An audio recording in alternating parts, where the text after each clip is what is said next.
we will examine a case of a father who was convicted for the death of his own daughter. The trial shocked the nation, and the evidence presented in court was both disturbing and difficult to comprehend. The tragedy of this case has left many asking how and why something like this could happen. Join us as we explore the devastating effects of child abuse and neglect, and how it can lead to unimaginable consequences. Let's get started. The case of Diamante Ellis and the death of his 9-month-old daughter, Devin Ellis, has been a highly publicized and tragic incident. The incident occurred in 2014 when Devin was taken to Innova Loudoun Hospital Cornwall campus on October 2. Devin was found to be unconscious and was airlifted to Children's National Medical Center in Washington, D.C. Soon after, a representative from the Child's National Medical Center contacted Loudoun County Child Protective Services based on suspicious injuries to the child. Devin was removed from life support on October 5, 2014. An autopsy conducted by the District of Columbia's Office of the Chief Medical Examiner determined the official cause of death to be blunt impact head trauma with subdural hemorrhage, according to the Office of the Commonwealth's Attorney in Loudoun County. Diamante Ellis was found guilty of felony homicide, child abuse, and neglect in the death of his daughter after a 7-day jury trial on March 23rd. The jury found evidence presented by Assistant Commonwealth's Attorney Donald P. Goodman III and Eric M. Shamus, including a recorded interview between Ellis and Leesburg Police Department detectives, and witness testimony, including scientific and numerous medical experts who concluded that the baby's injuries could have only occurred from abusive actions. On the day of the sentencing, Judge Jeanette Irby said that she wouldn't deviate from the jury's recommendation that Ellis serve 13 years, 5 years for child abuse and neglect, and 8 years for felony homicide. In addition, Ellis will be subject to 3 years parole with supervision. Prior to sentencing, the court heard from 2 of Ellis's sisters, who testified about his character and positive influence on their lives. Ellis himself spoke briefly before the judge, maintaining his innocence and stating that he had always been a good father and a loving person. Sentencing has been met with mixed reactions from the community and Ellis's family members. Ellis's aunt, Regina Watson, claimed that her nephew could not have inflicted abuse on his daughter in the weeks leading up to her hospitalization, and that he had not seen the baby in 2 months. Meanwhile, Ellis's mother, Monica Ellis, expressed frustration with the court's decision and indicated that the family would be appealing the verdict. The case of Diamante Ellis and the death of his daughter has highlighted the tragic consequences of child abuse and neglect, as well as the importance of protecting vulnerable children from harm. The sentencing of Ellis sends a strong message that those who cause harm to innocent children will be held accountable for their actions.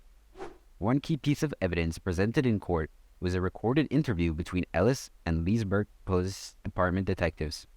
In the interview, Ellis claimed that he had accidentally dropped the child, but the prosecution argued that the baby's injuries could not have resulted from a simple fall. The prosecution called upon numerous medical experts who testified that Devin's injuries could only have occurred from abusive actions. An autopsy conducted by the District of Columbia's Office of the Chief Medical Examiner determined the official cause of death to be blunt impact head trauma with subdural hemorrhage. The prosecution also presented 2 photos as evidence. The first photo showed the bathroom where Ellis claimed he had dropped his daughter, but Judge Jeanette Irby pointed out that there was no dishevelments of items in the bathroom, which indicated that there was no urgency in the situation. Irby also noted that the tiled floors in the bathroom was unlikely to have caused a blunt injury. The second photo showed a bedroom where Devin had been looked after by her father, which was filled with many objects not considered to be safe for a 9-month-old. Overall, the prosecution's case was built on the testimony of experts who presented evidence that Devin's injuries could not have been caused accidentally, as well as the discrepancies between Ellis's account of events and the physical evidence found on the scene. Despite the defense's claim that Ellis was a loving father who had accidentally dropped his child, the jury found him guilty of felony homicide, child abuse, and neglect. Ellis was sentenced to 13 years in prison. During the trial, Diamante Ellis's defense claimed that he had accidentally dropped his daughter, Devin, leading to her injuries and eventual death. Ellis testified that he was carrying the baby to the bathroom when he slipped on a bath mat, causing Devin to fall from his arms and hit her head on the tiled floor. Additionally, the prosecution presented evidence that the environment in which Devin was being cared for is not safe for a 9-month-old. The second photo presented during the trial showed Devin's bedroom, which was filled with objects that were considered unsafe for a baby of her age. This evidence supported the prosecution's argument that Ellis was neglectful and abusive towards his daughter. During the sentencing hearing, two of Diamante Ellis's sisters took the stand to speak on his behalf. The first sister, who was 17 years old at the time, described Diamante as a really good brother and a role model who had never hurt anyone. She spoke of their close relationship and how Diamante had always been there for her when she needed him. The second sister, Kiana Ellis, testified that she had been bullied throughout her life and had attempted suicide on several occasions. She described how Diamante had always been there for her and helped her through some of her darkest moments. Kiana praised her brother for his kind and loving nature and for their positive impact he had on her life. Several other family members spoke on Diamante's behalf, including his mother and his aunt. They described him as a loving and caring father who had always been involved in his daughter's life. They argued that Diamante could not have caused the injuries that led to Devin's death, and that the evidence presented in court was insufficient to support the prosecution's case. After hearing the testimony of Ellis's sister and considering the sentencing guidelines and evidence presented in the case, Judge Jeanette Urbai ultimately decided to uphold the jury's recommendation of a 13-year jail term for Ellis. During the sentencing, Judge Urbai acknowledged Ellis's charming personality and his family's positive characters references. However, she emphasized the acute pain and trauma that 9-month-old Devin Ellis must have experienced before she lost consciousness and ultimately passed away. The judge also pointed out that the evidence presented in the trial did not support Ellis's defense claims of an accidental drop.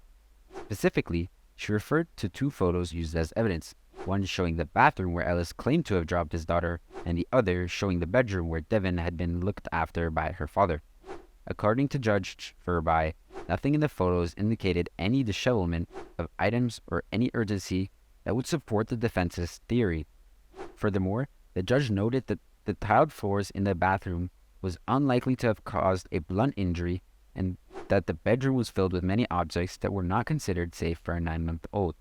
During the sentencing hearing for Diamante Ellis, the judge discussed the potential cause of Devin Ellis's injuries and the safety of the environment she was in.